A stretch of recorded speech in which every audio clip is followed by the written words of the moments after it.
Não quero uma nação de pensadores. Quero uma nação de trabalhadores. John Rockefeller.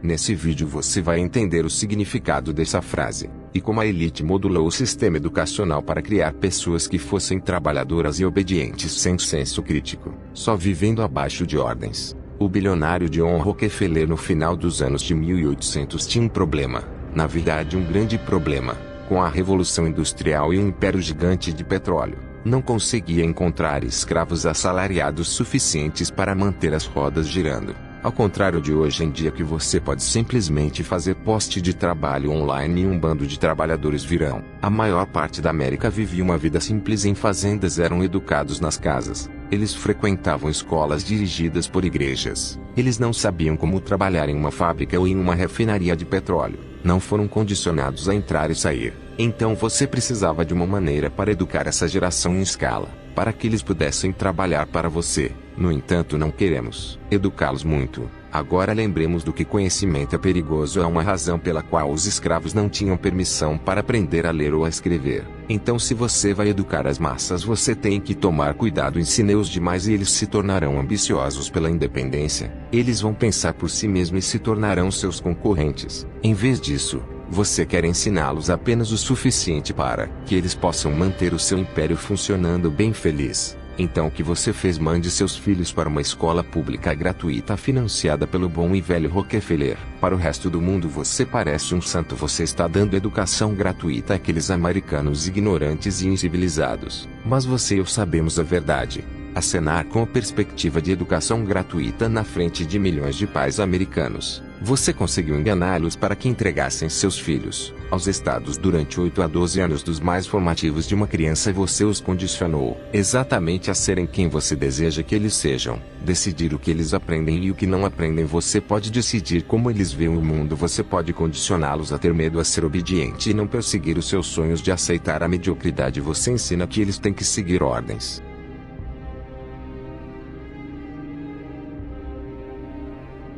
A origem do sistema educacional pode ser rastreada até algo chamado Império Prussiano. O Império Prussiano e o império que compôs a Alemanha dos dias modernos. Sua finalidade era unificar a Prússia, e acabou se valendo para a manipulação da população através desse sistema de ensino. Escola prussiana se baseava na forte divisão de classes. Sua estrutura herdada do modelo espartano era extremamente hierárquica e aumentava a disciplina a obedecer cegamente o regime autoritário. Para eles as crianças eram meros instrumentos de manipulação, voltado a formar contingente para o mercado de trabalho. O processo educacional deveria ser apenas por meio de palestras e cópias, a ponto que os alunos eram meros objetos, que deveriam apenas obedecer às orientações e seguir os ensinamentos. Sendo originalmente desenvolvido para controlar as ações dos cidadãos da Prússia, demonstrando um símbolo do poder de controle do Estado perante os indivíduos. Um exemplo do modelo prussiano são as cadeiras uma atrás da outra, uma forma de controlar os jovens mediante o uso da educação. As relações humanas baseavam-se no não afeto, na atenção e na escuta, na obediência e numa relação vertical, onde o professor era o único com a autonomia para dizer o que era certo ou errado.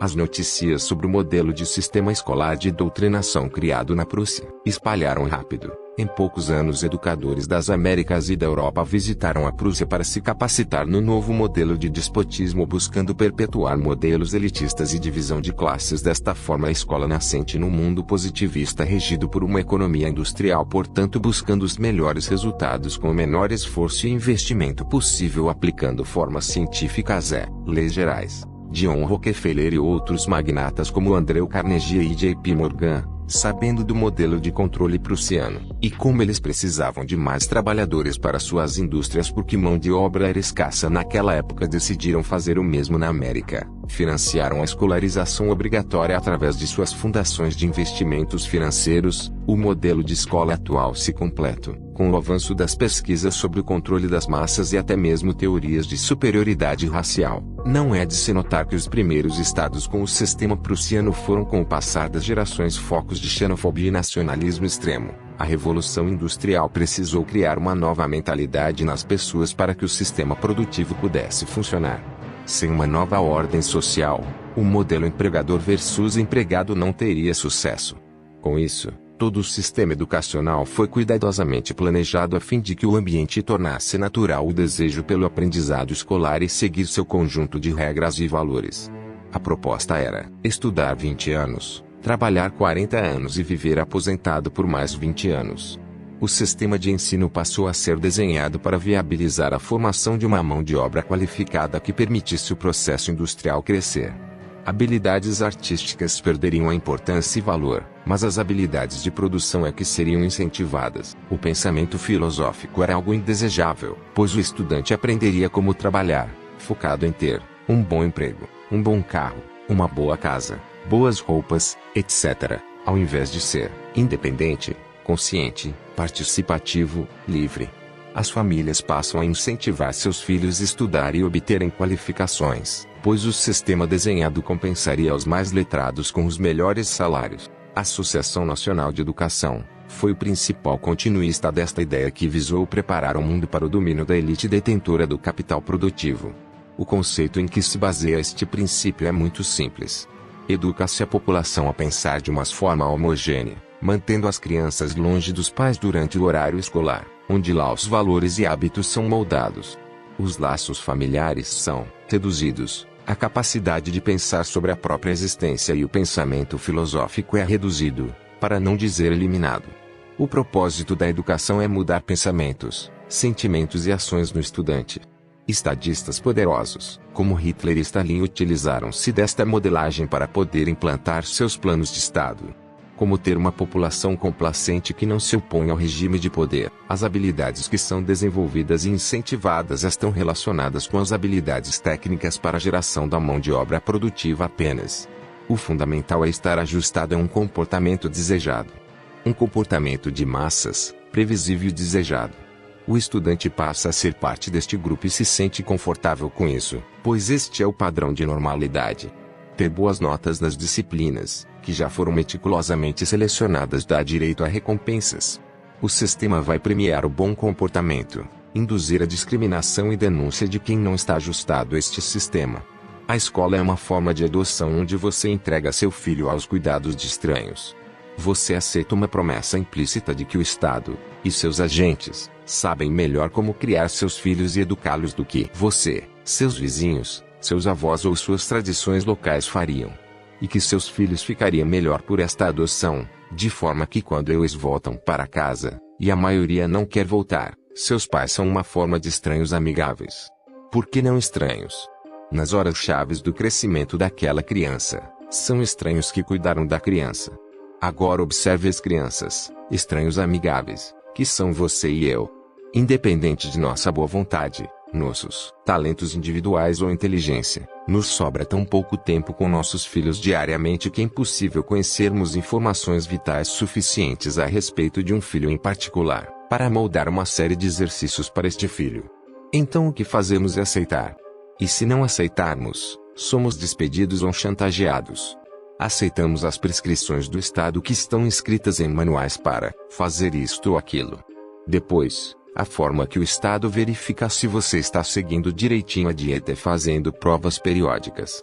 Se seus filhos não forem bem nas provas, não significa que eles sejam burros ou qualquer outra coisa.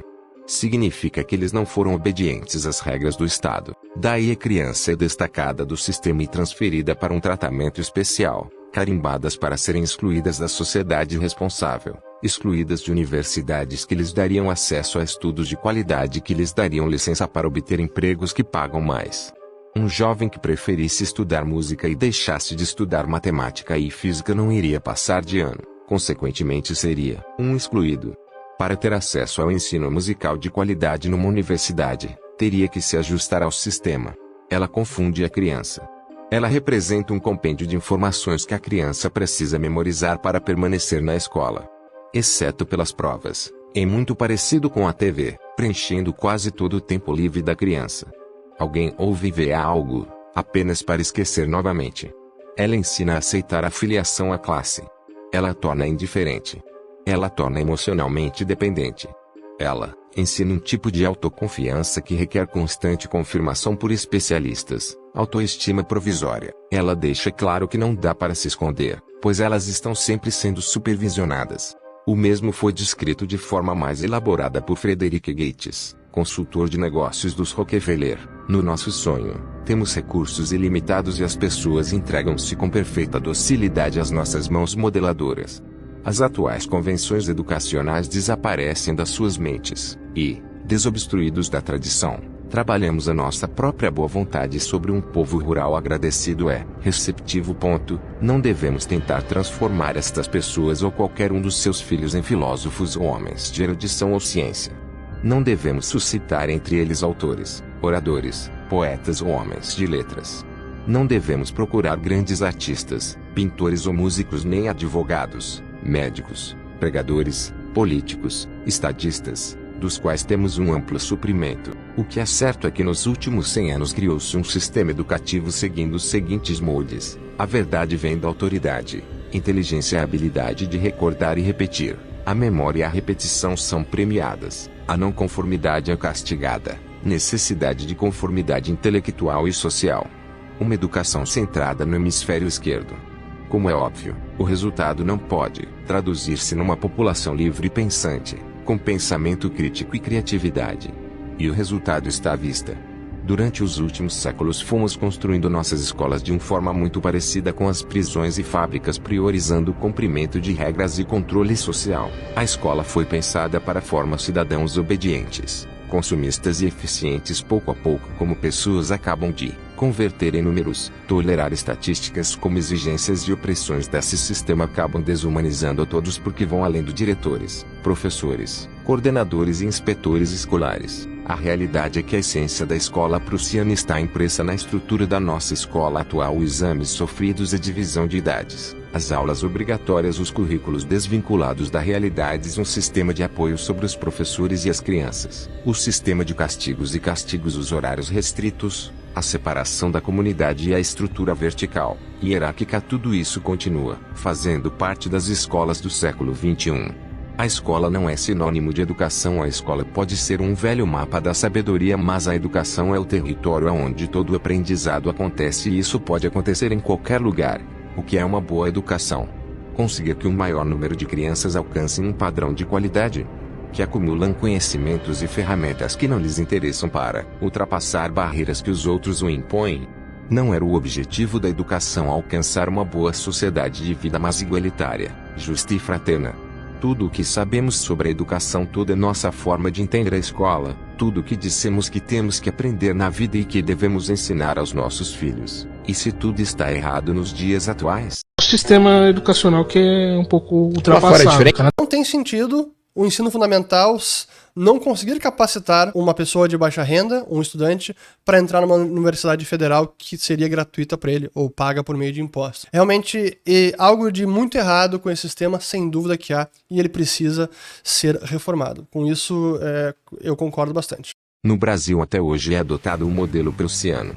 Em 2014, um projeto de extensão da Universidade de Brasília buscou desenvolver um trabalho voltado para educação, política, democracia, cidadania, representação, participação, cultura, comunidade e igualdade. E com isso, prepararam um documentário intitulado Educação Proibida, questionando assim a escolarização moderna, que está voltada para produção, obediência e competição.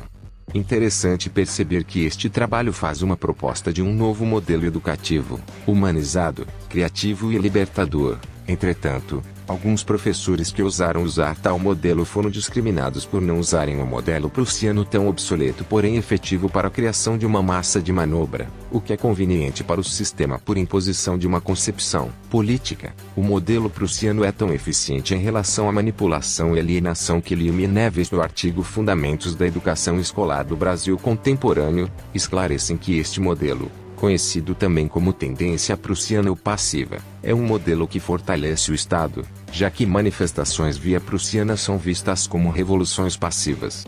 A gente deve lutar contra esse sistema onde políticos, burocratas, onde pessoas, empresários, os grandes magnatas que financiam os políticos, controlam o que a gente deve ou não aprender, controlam o que o seu filho deve ou não aprender. O brasileiro sempre teve um desenvolvimento intelectual precário. O principal culpado disso é o nosso sistema educacional.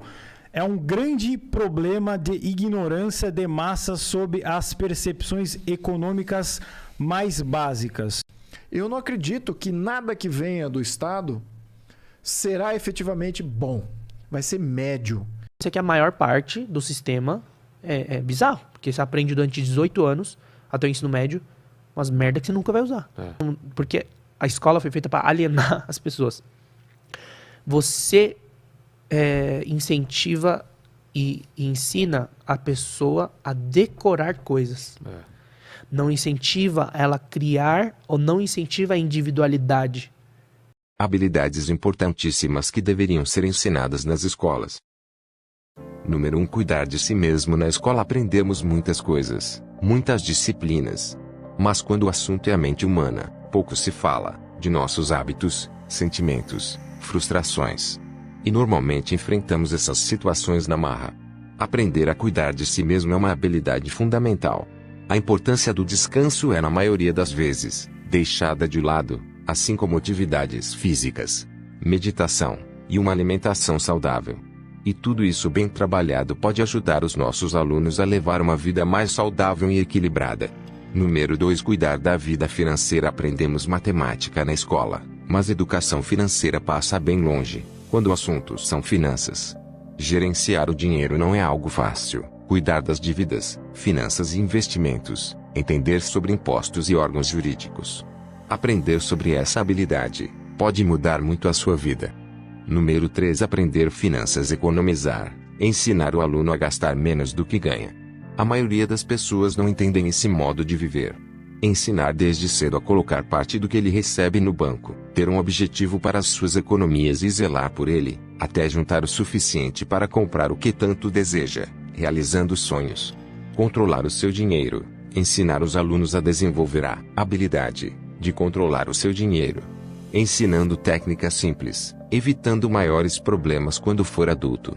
Pagar contas, cartão de crédito, investimento. É imprescindível fazer com que os alunos aprendam a pagar contas, no prazo certo.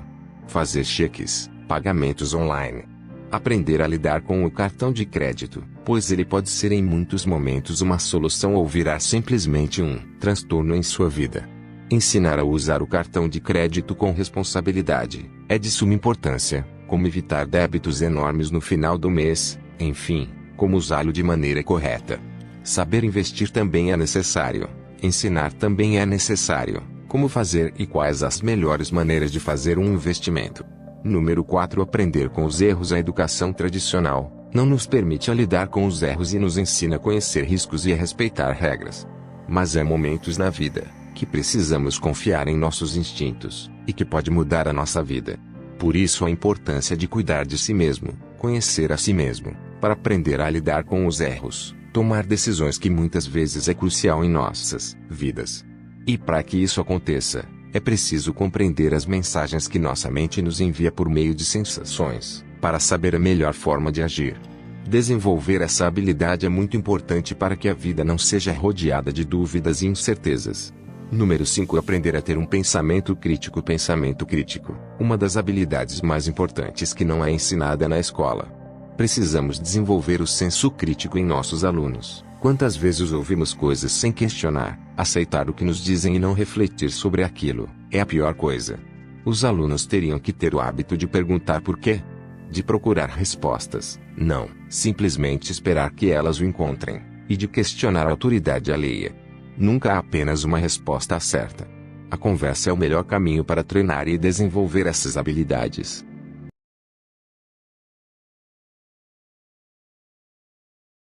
Como podemos ver, as coisas mais importantes do nosso dia a dia não são ensinadas nas escolas. Na verdade, as escolas foram projetadas para ter uma população de empregados obedientes sem pensamento crítico, somente para servir o Estado e os poderosos. Os pais acham que estão fazendo o certo. A prioridade é filho ir para a escola tirar boas notas, trabalhar de empregado e no futuro se aposentar, como se fosse um robô que tem que obedecer às ordens. O seu destino já é determinado, porque se você não fizer desse jeito você não está no caminho certo, não vai ser ninguém na vida. Mas nós sabemos que a verdade não é essa. Existem muitas pessoas que ficaram milionárias ou bilionárias sem ter estudo. A verdade é que o sistema foi projetado para isso, E a maioria dos pais acham que esse é o único caminho que tem que seguir porque foram criados assim.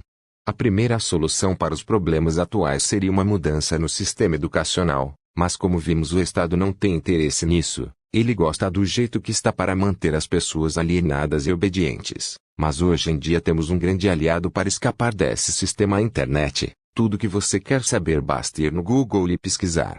Ensine o seu filho a questionar, a ter pensamentos críticos. Ensine finanças para seus filhos desde pequenos, porque você é o único responsável pela educação deles. Porque as escolas só servem para criar trabalhadores obedientes.